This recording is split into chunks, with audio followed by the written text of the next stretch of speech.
आज इस वीडियो में हम लोग बात करेंगे सैयद वंश के विषय में, जो कि दिल्ली सल्तनत के अंतर्गत शासन करने वाला चौथा राजवंश था और इसका शासनकाल 1414 से 1451 तक रहा है। शुरू करते हैं। जैसे पिछले वीडियोस थे वैसे ही है इसका फॉर्मेट भी। सैयद वंश की स्थापना खिज्र खां द्वारा की गई थी। संस्थापक ध्यान में रखिएगा, सैयद वंश दिल्ली सल्तनत का चौथा राजवंश था। आप मुझे कमेंट बॉक्स में बताइएगा कि दिल्ली सल्तनत के अंतर्गत जिन 5 राजवंशों ने शासन की उनका क्या सीक्वेंस है।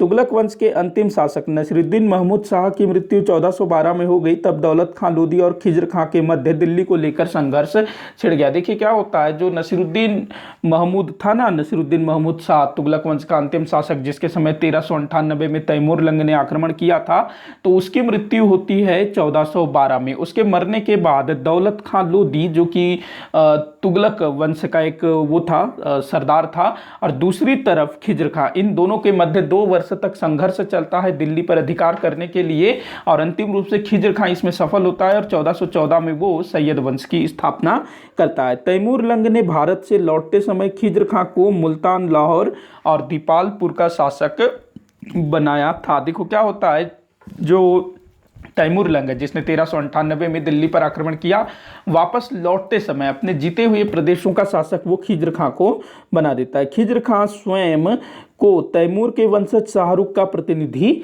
मानता था। शाहरुख कौन था? तैमूर लंग का बेटा था। तैमूर लंग की मृत्यु के बाद शाहरुख ने शासन किया था। खिज्र खां शाहरुख को वार्षिक कर भी भेजा करता था, तो ये जो है साल में टैक्स भी दिया करता था शाहरुख को। तो इस तरह से उस समय हमारा जो भारत है वो तैमूर के वंशजों के अधिकार में था। खिज्र खां सुल्तान की उपाधि धारण नहीं की थी। बहुत ज़्यादा इंपॉर्टेंट है, काफ़ी बार पूछा गया है कि दिल्ली सल्तनत का वह सुल्तान कौन है जिसने सुल्तान की उपाधि धारण नहीं की। तो एक तो कुतुबुद्दीन ऐबक था और दूसरा खिज्र खां। उसके बाद आगे हम लोग देखते हैं, खिज्र खां ने तैमूर लंग और शाहरुख के नाम के खुतवे पढ़े। ये भी काफ़ी इंपॉर्टेंट है। खिज्र खां राजस्व वसूल करने के लिए सैनिकों का सहारा लेता था। मतलब इसके समय में जो जनता है वो बड़ी मुश्किल से कर देती थी, मतलब उससे कर वसूल करने के लिए सैनिकों का सहारा लेना पड़ता था। खिज्र खां ने सिक्कों पर तुगलक शासकों का नाम खुदवाया। जो खिज्र खां था ना, इसने अपने द्वारा जारी किए गए सिक्कों पर तुगलक शासकों के नाम खुदवा रखे थे।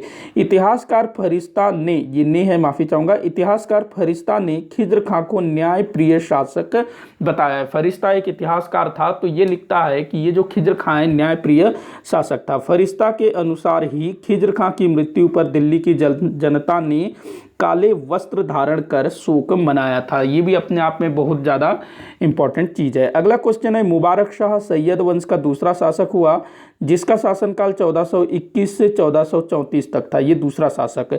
सैयद वंश का पहला सुल्तान जिसने सुल्तान की उपाधि धारण की, मतलब कि सुल्तान के स्थान पर शासक होना था। यहाँ पर सैयद वंश का पहला शासक जिसने सुल्तान की उपाधि धारण की, क्योंकि जो खिज्र खां था उसने तो सुल्तान की उपाधि धारण नहीं की। मुबारक शाह ने अपने नाम के सिक्के जारी किए तथा अपने नाम का खुतवा पढ़ा। मुबारक शाह ने स्वयं को विदेशी सत्ता से मुक्त किया, मतलब कि इसका जो पिता था, जो कि शाहरुख को कर भेजा करता था, तो उन सब चीज़ों को इसने बंद कर दिया। याह्या बिन अहमद सर हिंदी मुबारक शाह का दरबारी इतिहासकार था, जिसने तारीख ए मुबारक शाही नामक पुस्तक की रचना की। काफ़ी इंपॉर्टेंट है, पूछा जाता है। मुबारक शाह ने मुबारकाबाद नामक नगर की स्थापना किया था।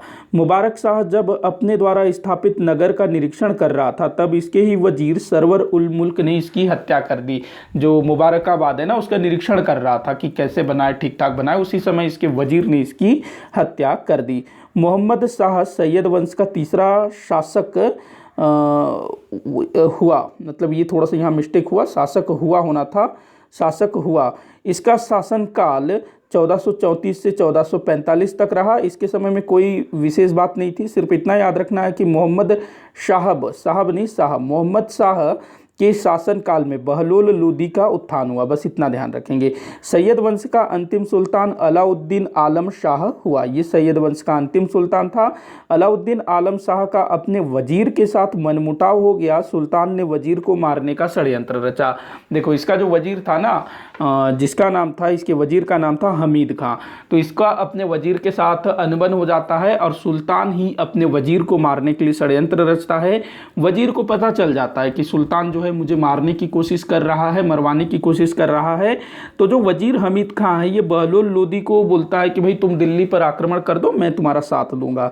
और जो बहलोल लोदी है वो दिल्ली पर आक्रमण कर देता है। अब यहाँ जो सुल्तान अलाउद्दीन आलम शाह है ये बदायूं भाग जाता है। बदायूं एक स्थान है ना जहाँ पर इल्तुतमिश सूबेदार हुआ करता था, तो वहाँ भाग जाता है, वहीं बाद में उसकी डेथ हो जाती है। इस तरह सैयद वंश का पतन हो गया और लोदी वंश की स्थापना हुई 1451 में। इसी के साथ आज का ये वीडियो यहीं पर समाप्त होता है। इसके बाद अगले वीडियो में हम लोग बात करेंगे लोदी वंश के विषय में, जो कि दिल्ली सल्तनत का आखिरी राजवंश था। वीडियो आप लोगों को कैसा लगा कमेंट करके जरूर बताइएगा। जो भी डाउट हो जरूर बताइएगा। वीडियो को आखिर तक देखने के लिए बहुत बहुत धन्यवाद।